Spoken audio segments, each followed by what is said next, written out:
Okay, Josh Moore. I can't Oh, hear you, you're on Josh. mute. Good. You just didn't hear me cuss then. Hey. How just the scrimmage Saturday? What you see there with the getting the pads on and kind of how that went and the aftermath too. Yeah, it's always good to see. You go from just helmets, now you jump into pads, and been able to, basically have 3 days of pad practice, and really see who wants to strike and who wants to strain, and some good, some bad. A lot of corrections that we gotta have, but I for being 5 days into spring ball, there's obviously some really encouraging signs, especially with that first group. Some of those older guys, the young guys. It's learning the speed of the game, and learning the playbook, and then there's a lot of moving parts, and so there's a lot to figure out. We've got our install in, the offense got their install, so it's going to take a little bit to slow down for those guys, and that's the big thing for us is we got to continue to build depth at a lot of different positions. John Hale, go ahead. Right, a guy like Devonte Robinson, obviously last year was coming off the really long injury pause. Maybe it wasn't fair to expect it to be 100% right away. How have you seen him maybe get back in the fold a little bit more as he worked into games, and just kind of what are the expectations for him right now?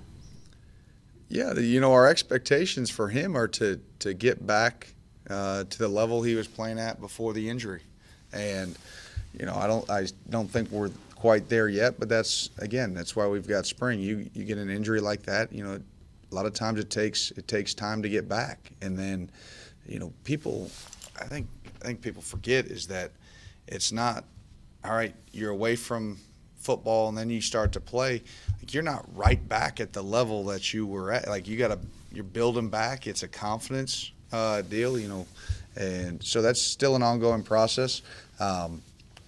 But he's one that we're going to count on. We need to play for us, and we need to play well. The thing that he is, I think he wants to be good, and we need him to continue to push the envelope. Derek Terry. Hey, Brad, how is Quandre Mosley kind of fitting into that cornerback battle right now? He's right in the thick of it. He'll make some good plays, and then he'll have some tough ones, and a lot of his sort of rough plays that he may have, during practice, a lot stem from technique issues that, again, when I say you're new to the position, but you're going sort of back to it. It's been 2 years. You got to get those things cleaned up. And that, again, that's the beauty of having 15 practices in spring, having all of summer.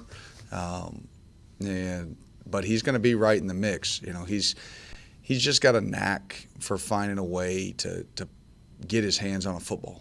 And he had an opportunity today, made a great break. Ended up, unfortunately he dropped it, so we got on him for that. But it was the right play. He used the technique on a correction that we had made earlier. It's about improvement through spring, and it's about finding guys that when they make a mistake and you correct it, the next time that comes up, it's fixed. The issues stem when you make a correction, comes back up, they mess it up again. It comes back up, it's mistake again. Repeat, we call them repeat offenders. If you continue to be a repeat offender, we're not going to be able to put you on the field. People are going to make mistakes. Coaches make mistakes. Players make mistakes. But just don't repeat those mistakes. And so that was encouraging to see him, take a correction that we'd been talking about earlier and go ahead and make a play. And it also builds confidence to realize that, okay, what coach is telling me, is going to result in putting me in the right position. Larry Vaughn. Brett, just wondered your reaction as we keep watching Jamin climb up the NFL mock draft boards. If that surprised you, any? And when he does that, does that help in any way that you could motivate guys here to say, hey, look at what he's done in the last year? Well, absolutely. Anytime, a guy starts to accomplish a goal that so many of our players have, I think that becomes a motivation. They can look to that. We had that with Josh Allen and Mike Edwards and Benny Snell, and you see guys like that, and they sort of lay the groundwork and the foundation, and young players can look up to that. And then when you get guys like Jamin, and you can look at that and you can say, okay, look, it's not the past. It's not 2018. It was 2020. I played with that guy. I know what he did in the weight room. I know it's one of those, I know who he was before, that type deals. And so it's great for us in terms of, hey, you can talk about a guy that worked the process, and it took a couple of years in the system to finally click. And then when it did, he was ready, and he took advantage of the opportunity. As far as am I surprised him moving up the draft boards? Listen, we've all been around, mock drafts and this and that. All they are is best guesses, and so obviously we hope nothing but the best. Everybody hopes to get drafted as high as they can. My hope for guys is that they get drafted into the right fit. That's I always try to tell guys, listen, if you get drafted 1 round or 4 picks or whatever higher, but you get drafted into the wrong fit, it doesn't matter. Just when you go to bed at night, say your prayers that you get drafted into the right system, the right scheme, where you mesh with the coaches and you can excel. And so I'm proud of all those guys that are working, really excited to watch their pro day next Wednesday, and hope they all knock it out of the park. John Wong. Hey, Brad, Liam was asked about his relationship with the other coaches on the staff, and he didn't say anything bad about you. But how does that mutual NFL experience between he and you, how does that play into an advantage in terms of chemistry between the coordinators? Yeah, I think it's a huge piece, because he can bounce things off of me. I can bounce ideas off of him. And a lot of it is I went through the NFL back to college transition a couple of years ago. And so we always talk about you got to sort of readjust your focus a little bit, where, players may not be quite as ready-made, as they are at the next level. And so you just have to sort of readjust your lens. And I know it was great for me to have Matt House on staff, when I was sort of readjusting, because, Coach House, he went through that process, because he was in there. So I think having that sounding board really helps. And but it's great for me, to see all the little tweaks that they've brought, from the NFL, and it's only going to make, our staff better on defense, our defense better, that we have to try to match up against those things, on a daily basis, and it's a challenge. So again, chemistry's huge. I mean, I think it may be one of those underrated. Everybody thinks about chemistry among just the players, but staff chemistry is huge, and obviously have a really good relationship, with Liam, and it continues to grow. So excited to work with him. Josh Moore. Brad, from when you first started to a couple weeks in now, how's the D line looking, and how just kind of what are those guys, especially the young guys, kind of how quickly are they coming along? I know there's going to be a lot expected of them. Yeah, it's kind of like the rest of the 3 practices and pads. There's been some good and there's been some bad. Some stuff some flashes of, okay, this guy can dance, some flashes of some ugly. So it's at that position specifically, you have to be so technique sound, because things happen in an instant. really pleased with how strong they are. I think some of the movement skills have improved. You know, you can see the work that Coach Stewart's putting in with those guys. I think their footwork is improved from the fall, those young guys, but it still has a ways to go. And it was really, really, really raw in the fall. And so we had a ways to go with a lot of those young D linemen. They're moving in the right direction. They're making plays. The encouraging thing for me is I'm seeing these guys make some plays in the backfield, and that'll be huge for us if we can create some tackles for loss. But then at the same time, hey, you can't get cut out, because you may make a 2-yard loss, but if you get cut out on the next play, now it's a 12-yard gain. It's still a first down. So it's the consistency, of their play. I think we talked about it, and I'm trying not to go all in right now, but Marquand's playing at a high level, and we need to just keep it there. And, it's one of those, you don't want to heap too much praise too early, but, he's got a chance to be a force for us. I could be misremembering, but I felt like it seemed like there was a game or two there where Justin Rogers got some snaps at the nose there. Is that something that's continuing, or are you kind of working him elsewhere? No, he's Coach Stu does a good job of making sure all those guys get reps at different spots, but that's primarily his spot, and he's doing. Again, he's another one of those guys that I think is sort of is starting to take a step forward, and we're going to need him. At that position, with as much pace as we get, as much pounding as they get, you need to be deep at nose, and it's such a critical position, because if we can have big, strong anchors in there, it causes problems for an offense, and they have to. You don't ever think about scheming to a nose guard, but our guys, they can be dominant enough players that it causes some offensive line coaches, some angst, throughout the week, and that's what you need in a D-line. You need a D-line that's going to cause an offensive coordinator and offensive line to have some sleepless nights during the week. It's still a work in progress in terms of going to figure out who our best pass rushers are, and I'm still nowhere close to knowing who those guys are going to be right now.